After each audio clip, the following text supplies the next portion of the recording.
Procuradoria-Geral da República denuncia ex-presidente Jair Bolsonaro e mais 33 pessoas por tentativa de golpe de Estado. E você vai ver ainda. Governo anuncia a adesão ao Fórum da Organização dos Países Exportadores de Petróleo. E ainda, motorista de aplicativo morre após carro ficar submerso na zona norte de São Paulo. Essas e outras notícias você confere a partir de agora. Olá, bom dia para você, 11 horas e 31 minutos agora. Seja muito bem-vindo ao Redação Hit, edição manhã desta quarta-feira, dia 19 de fevereiro de 2025. Estamos ao vivo e chegamos agora com as principais notícias. A Procuradoria-Geral da República, a PGR, denunciou nesta terça-feira o ex-presidente Jair Bolsonaro e mais 33 pessoas por tentativa de golpe de Estado. A Procuradoria-Geral da República, a PGR, denunciou nesta terça-feira o ex-presidente Jair Bolsonaro por uma tentativa de golpe de Estado em 2022, para impedir a posse de seu sucessor, Luiz Inácio Lula da Silva. Outras 33 pessoas também foram denunciadas. O Procurador-Geral da República, Paulo Gonet, ofereceu denúncias contra 34 pessoas acusadas de estimular e realizar atos contra os três poderes e contra o Estado Democrático de Direito, diz a nota. Ainda segundo o texto, a organização tinha como líderes o então presidente da República, Jair Bolsonaro, e seu candidato a vice-presidente, Walter Braga Neto. Bolsonaro foi acusado principalmente dos crimes de golpe de Estado, tentativa de abolição violenta do Estado Democrático de Direito e organização criminosa armada, segundo o comunicado da PGR. O procurador-geral embasou sua decisão em manuscritos, arquivos digitais, planilhas e trocas de mensagens que revelam esquema de ruptura da ordem democrática. Ainda segundo a nota, as investigações revelaram a operação de execução do golpe, em que se admitia até mesmo a morte do presidente eleito Lula e do vice-presidente Geraldo Alckmin, bem como a de ministros do STF. O plano teve a anuência do então presidente da República, Jair Bolsonaro, acrescentou a Procuradoria. Uma investigação da Polícia Federal concluiu que em dezembro de 2022, a trama golpista foi abortada por falta de apoio institucional do alto comando das Forças Armadas. Mas os denunciados fizeram uma última tentativa em 8 de janeiro de 2023, quando simpatizantes de Bolsonaro atacaram as sedes dos três poderes em Brasília, incentivados pelo ex-presidente e seus colaboradores. Bolsonaro nega as acusações e se considera um perseguido pela Justiça. A denúncia está agora nas mãos do Supremo Tribunal Federal, que deverá analisá-la. O ministro do Supremo Tribunal Federal, Alexandre de Moraes, derrubou agora há pouco o sigilo do acordo de delação premiada do tenente-coronel Mauro Cid, que apresenta provas usadas para fundamentar a denúncia da PGR. Segundo Moraes, não há mais necessidade de sigilo para garantir a ampla defesa. Na mesma decisão, Moraes abriu prazo de 15 dias para os 34, denunciados apresentem suas defesas por escrito. E sobre esse assunto, vamos conversar agora ao vivo com o professor de Direito Constitucional da Universidade Federal Fluminense, Gustavo Sampaio. Professor, bom dia para você. Seja muito bem-vindo ao jornalismo da Hit TV. Bom dia, Tabata. Bom dia a todos e a todos que nos acompanham na Hit TV. Professor, a denúncia da PGR é robusta? É uma denúncia que tem mais de 270 páginas, portanto, uma petição inicial acusatória que se põe contra mais de 30 pessoas, então, vinculadas ao presidente Jair Bolsonaro, pessoas da estrutura de governo, inclusive, envolvendo-se aí oficiais generais de alta patente, de 4 estrelas das Forças Armadas. De maneira que é uma petição acusatória que acumula provas, junta provas e considera que todos esses denunciados teriam participado. Digo teriam porque só se sabe se houve crime ou não com sentença condenatória. Mas teriam participado de abolição violenta do Estado Democrático de Direito, que é um crime do artigo 359-L do Código Penal, tentativa de golpe de Estado do artigo 359-M, organização criminosa armada e crime de dano qualificado contra o patrimônio público. Então, é sim uma peça robusta, mas agora o Poder Judiciário vai ter que analisar se as provas são suficientes para se considerar que aquelas pessoas cometeram ou não esses crimes dos quais, ora, são acusadas pelo Procurador-Geral. Professor, muitos aliados, a defesa do ex-presidente também diz que a denúncia é incoerente, que se baseia unicamente na delação de Cid, que não há provas. Isso pode ser usado pela defesa do ex-presidente? Tem alguma validade isso? Veja, a defesa, ela tem toda a autoridade profissional, aliás, dever profissional, eu diria, chamado dever de fiel patrocínio, de invocar todos os argumentos lícitos, os argumentos aceitos pelo ordenamento jurídico, para preservar a liberdade daqueles que a defesa representa. Então, eu compreendo o papel da defesa, como também compreendo o papel do órgão de acusação, que é o Ministério Público, ao dizer tudo ao contrário do que a defesa diz. O que importa é que, num Estado constitucional democrático de direito, tenhamos juízes livres e independentes, um poder judiciário livre e independente para, cotejando, fazendo julgamento de todas essas provas trazidas tanto pela acusação quanto pela defesa, apreciando as alegações tanto da acusação quanto da defesa, para que possa finalmente emitir um julgamento justo e imparcial. Mas me parece que, diante da situação que veio ao conhecimento público, ao conhecimento de todos nós, e tantas provas eminentes que foram apresentadas, me quer parecer que aquelas altas autoridades do governo do ex-presidente Jair Bolsonaro podem sim estar envolvidas nessa tentativa de ruptura institucional. E se as provas forem nesse sentido, o tribunal poderá condená-las a penas bastante elevadas, inclusive. O que deve acontecer agora, professor? Quais são os próximos passos, após a denúncia? Bem, quando a denúncia é apresentada, a denúncia, é preciso explicar, é a peça inicial da ação penal pública, é a petição que pede a abertura da ação penal pública, que deflagra a fase judicial de todo esse cenário. Agora, o próximo passo é o tribunal decidir se recebe ou não a denúncia. Dá-se a isso o nome de juízo de recebimento da denúncia. O tribunal verifica se os requisitos do artigo 41 do Código de Processo Penal estão ou não preenchidos. Ou seja, se é possível considerar aquela denúncia como suficiente para abrir a ação penal. Aí é só o começo da fase judicial.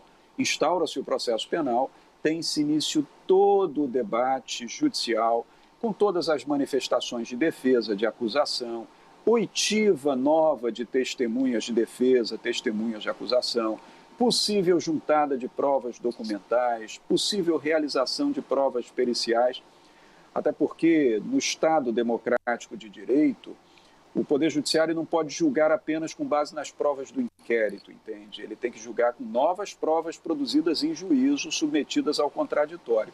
Então temos ainda essa longa fase até que lá no final, talvez no final desse ano, quem sabe, o Supremo Tribunal Federal profira a sua decisão de mérito, condenando ou absolvendo esses ou aqueles acusados e, eventualmente, condenando por uns crimes, absolvendo por outros. Aí nós só sabemos ao tempo em que esse julgamento ocorrer. Professor, com relação à lei da ficha limpa, o ex-presidente Jair Bolsonaro, ele foi ao Senado na terça-feira, ontem, foi ao Congresso hoje, quarta-feira, para articular, com os parlamentares o projeto de anistia aos presos nos ataques a sedes dos três poderes em Brasília, que ocorreu em janeiro de 2023. O que eu queria te perguntar, professor, esse projeto ao qual eles estão debatendo é constitucional? Qual a chance de ser aprovado e também os riscos, se há riscos para a democracia brasileira? Numa análise política, eu tenho certeza que o projeto não é bom. Crime contra a ordem constitucional e o Estado democrático de direito é crime de máxima envergadura, de máxima gravidade. São crimes trazidos pela Lei 14.197, que é a lei dos crimes contra a democracia. E quem investe contra a democracia tem que ser severamente punido. Então, pensar em anistia de pessoas que tentaram romper o equilíbrio democrático é absolutamente indesejável para o próprio regime democrático. Esse é um ponto, mas há um outro ponto. O Congresso Nacional tem o poder de anistiar, e esse poder ele exerce por lei. E o Congresso é que é constituído por 513 deputados e deputadas, 81 senadores e senadoras, 594 parlamentares, ele que tem a soberania para decidir se concede anistia ou não. Todavia, o poder de anistiar não é um poder ilimitado, não é um poder infinito, é um poder que encontra limites na própria Constituição da República. Não se pode conceder anistia para qualquer crime. E há um debate grande hoje na comunidade jurídica que possivelmente chegará ao Supremo Tribunal Federal em torno de se a Constituição autoriza ou não que se conceda anistia por crime contra o Estado Democrático de Direito. Por quê?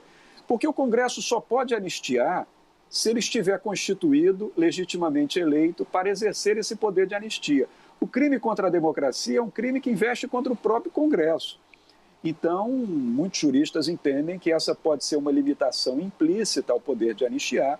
Eu apostaria que, se o Congresso aprovar essa lei de anistia, anistiando, e a anistia extingue o crime, certamente essa lei vai ser levada a questionamento de constitucionalidade perante o Supremo Tribunal Federal e, possivelmente, o Supremo Tribunal Federal poderá considerá-la inconstitucional.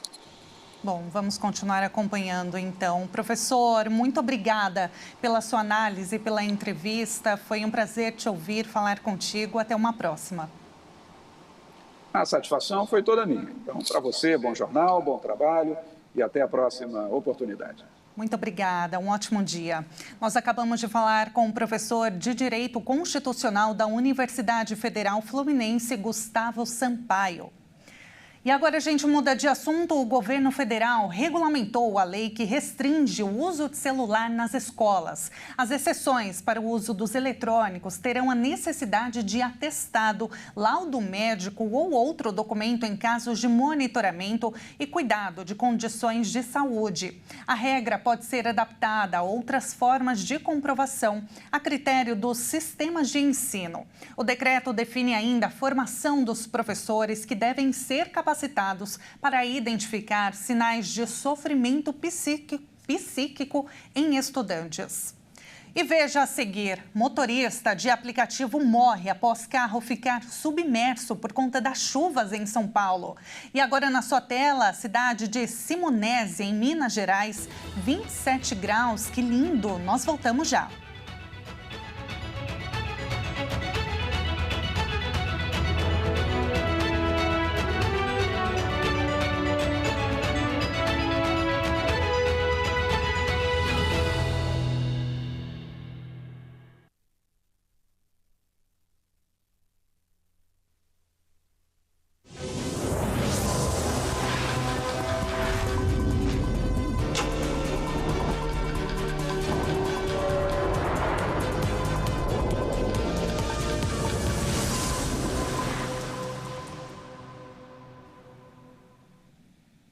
O Redação Hit está de volta agora pelo horário de Brasília, 11 horas e 46 minutos.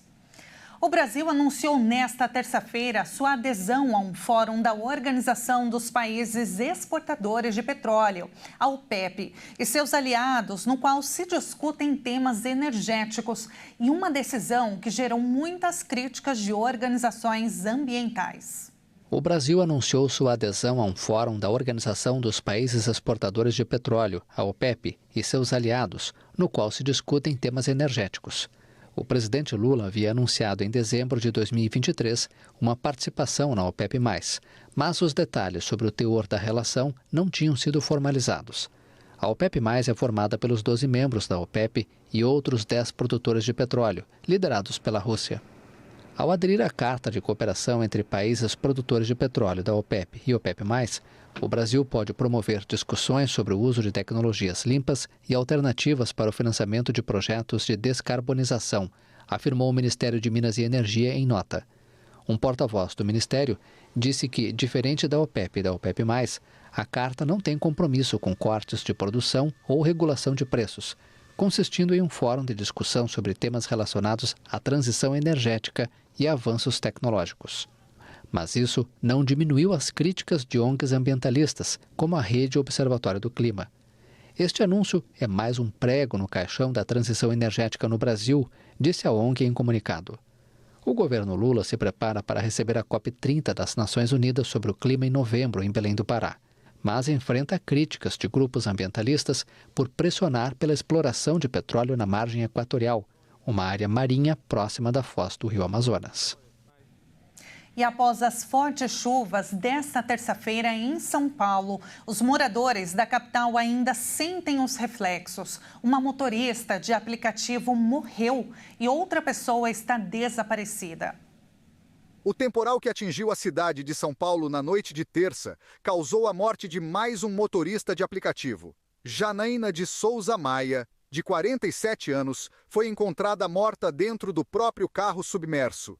Este é o segundo caso nessas condições em menos de 20 dias. Segundo o Corpo de Bombeiros, o veículo estava na Avenida General Edgar Facó, na freguesia do Ó, zona norte da cidade. Um bombeiro tentou fazer a reanimação dela, mas não obteve sucesso. Janaína era moradora da Vila Zate, bairro próximo ao local do alagamento, e tinha uma filha. Na mesma avenida, um funcionário da Companhia de Engenharia de Tráfego amarrou a viatura para não ser carregada pela enxurrada. Mesmo assim, o carro ficou completamente destruído. Na Vila Nilo, uma pessoa desapareceu em um córrego na Zona Norte ao ser levada pela correnteza. Segundo o Corpo de Bombeiros, as buscas pela mulher começaram na noite de ontem e continuaram nesta manhã. Ainda na Edgar Facó, durante o alagamento, passageiros de um ônibus subiram no teto do veículo para escapar da água. As equipes da Secretaria de Subprefeituras da Gestão Ricardo Nunes dizem que estão investigando o que prejudicou a drenagem no local. Técnicos municipais devem avaliar estruturas subterrâneas da avenida. Segundo a Defesa Civil do Estado de São Paulo, desde o início das chuvas de verão, 21 pessoas morreram no estado em razão dos temporais. O Centro de Gerenciamento de Emergências da Prefeitura de São Paulo informou que a chuva que atingiu a cidade de São Paulo deixou todas as regiões em estado de atenção para alagamentos novamente, por volta das 8 da noite, e só terminou perto das 10 horas.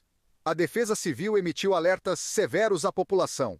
Por conta das chuvas na cidade, mais de 270 mil pessoas ficaram sem energia após as chuvas, e no início desta quarta, 114 mil moradores da Grande São Paulo ainda estavam sem luz, segundo a Enel.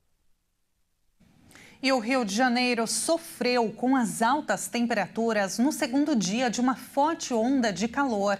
As autoridades adotaram medidas para tentar reduzir as consequências para moradores e turistas.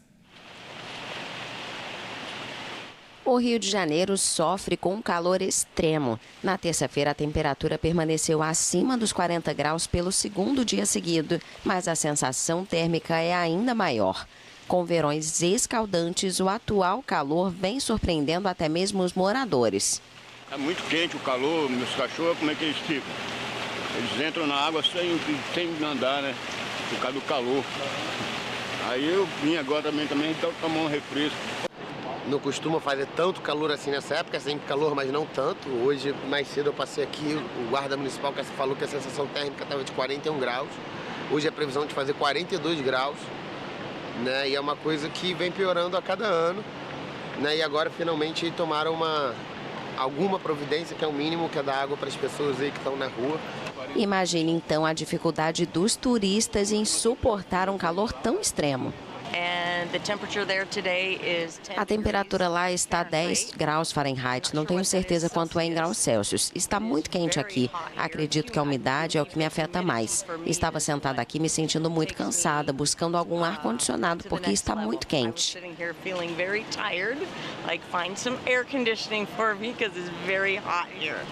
O município está desde meio-dia e 35 de segunda-feira no nível 4 de calor, marcado, segundo a Prefeitura, por índices de calor muito altos que duram pelo menos 3 dias seguidos.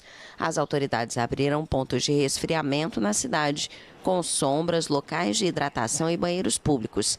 A recomendação é que moradores e turistas bebam muita água e evitem se expor ao sol nas horas mais quentes. Não há previsão de chuva na cidade nos próximos dias. E diferentemente deste calor, tem uma cidade na Bulgária que faz muito frio por lá. Vamos conhecer Smoljan. Smoljan é uma cidade no sudoeste da Bulgária. Ela ocupa o estreito desfiladeiro do rio Cherna, nas montanhas Ródope orientais, e tem cerca de 34 mil habitantes antigamente. Quem habitava a área era a tribo eslava de Smoljan, que deu nome à cidade. A natureza, o clima ameno, sua proximidade com a montanha e o resort Pamporovo atraem turistas o ano todo.